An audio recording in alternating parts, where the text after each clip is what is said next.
What would I ask me if I were you? Yeah.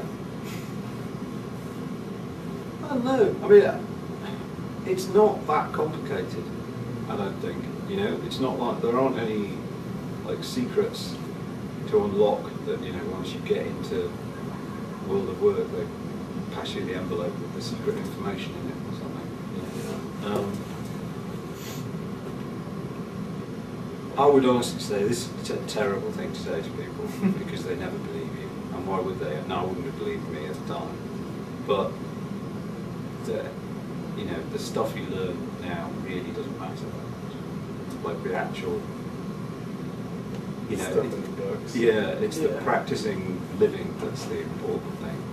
Yeah. It's like how to get on with people, how to work in a team, how to not be an asshole, you know, how to wake up early, how to be on time for things. You know, it's kind of those are things that matter when you and the bigger stuff of, you know, are you going to be an ideas person or a doing person or a, you know, just working out the kind of stuff you like doing and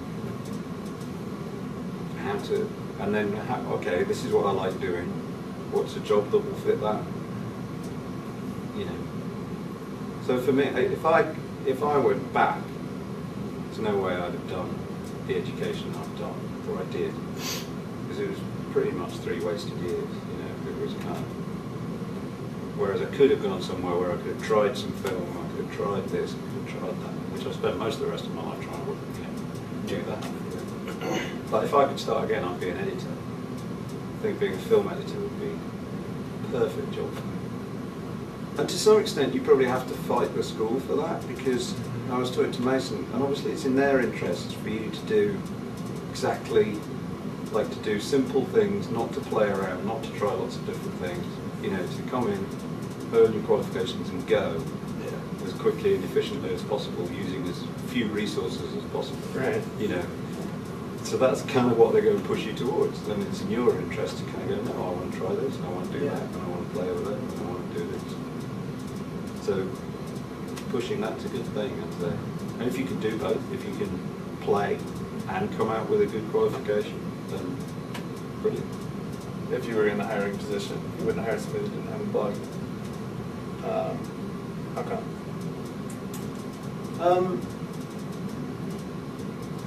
Well, it's not like I'd ever hire, you know, 100 people a year. Right. So I can afford to have some pretty arbitrary, stupid rules. Because, you know, if I didn't hire anybody, it would be like one person a decade. You have so, to be able to fit in a box this large. Yeah, exactly. So I can afford to be pushy. Yeah. But I think it, without pronouncing the practical reasons, is that now there are so many people with blogs that I would hire, that it would kind of be, and I know I'd hire them because of what I've seen on their blogs, you know, that it would be kind of odd to find someone who didn't have a, you know, to like, almost, it's not a case of I wouldn't look, I wouldn't hire someone, I wouldn't look. You know, yeah. I would go and find one of these people that I know are basically, you know, not working or want a better job and are really interesting people, and I've got a blog, and I just kind of go, do you want to work for me? I suspect that's how it's gonna, the world will end up.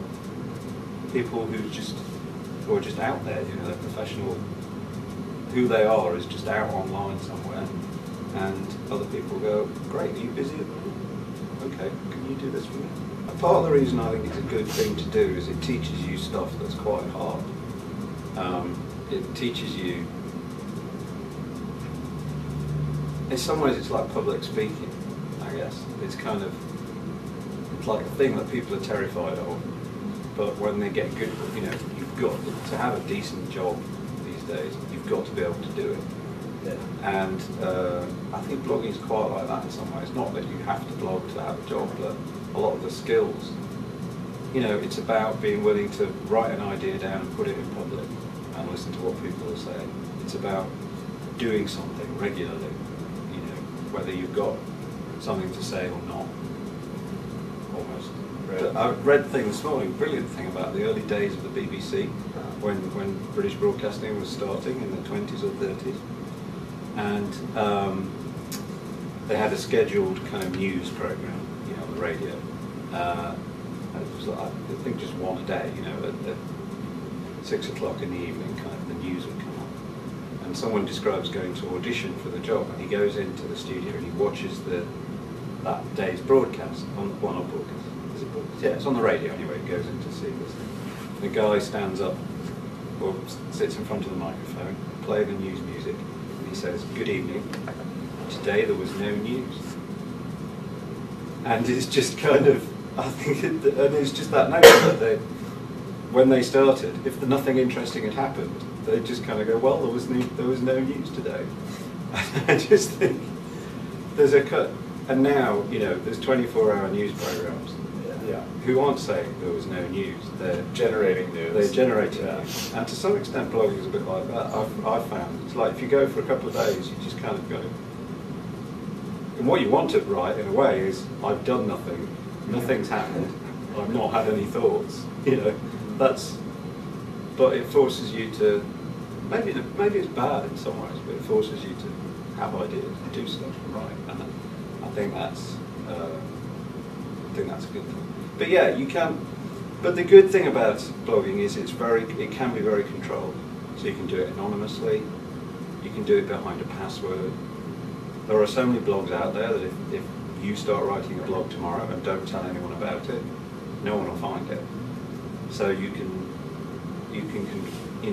start gently. I think that's one of the great things about blogging is you can be doing it for 2 or 3 months, essentially in private, and then you kind of go, okay, I'm feeling okay about this. I'll tell one friend, and they'll look at it and kind of go, you suck or whatever. And then it will start to grow. But it's not. People have this fear that, you know, the first sentence they write will instantly be on CNN. You know, that suddenly they're because theoretically they're on the internet, right. You know, and anyone can find them, but no one will. So it's good because you can get into it gently, and you share as much as you want to. It can be very anonymous and very. You know, you don't have to reveal anything about yourself if you don't want to. I think the best blogs do reveal stuff about the people who write them, but they don't have to. I think some of it is starting with the small things, starting with like putting your pictures on Flickr or a bit of video on YouTube or writing a blog post, which no one kind of goes, oh, I'm not putting my picture up because somebody might steal it or, you know, and make a fortune out of it. But you're still sharing something, you know, in a way, an idea you've had or something. So you get into the habit of sharing stuff you've made or you've taken or you've found, which is a good thing. And then there's no substitute for just doing it and trying it. And you go through you know, the first time you write an idea down or make a little bit of film and stick it up, you're going through a range of emotions. You kind of go through, oh my God, I'm going to put it up there, oh God, okay, it sucks, and you put it up, so, oh Jesus, oh, and you put it up. And then nothing happens for a week. No one looks at it, no one's seen it, there's no comments, and you're kind of like depressed then. You know, it's kind of, oh, I've contributed this idea to the world and the world doesn't care, you know, which is kind of. But then after a while, maybe you do enough of it, somebody will notice, and then you're back in the, wow, somebody's looked at it, somebody goes, you know, that's cool or that sucks, and you're kind of, oh God, hey, you know. And the first first few times you get this roller coaster of emotion, and it never really goes away, but you get used to the fact that you just put stuff out there, and it works or it doesn't, and that's a good. I think that's a good thing to have got used to. So I got to the point where I don't do it as often as I should, but I can basically switch on the camera on my eyesight thing, talk to the camera for 3 minutes, put it on YouTube without being that nervous about doing that. And if you told me 5 years ago that I'd do that, I'd be astonished.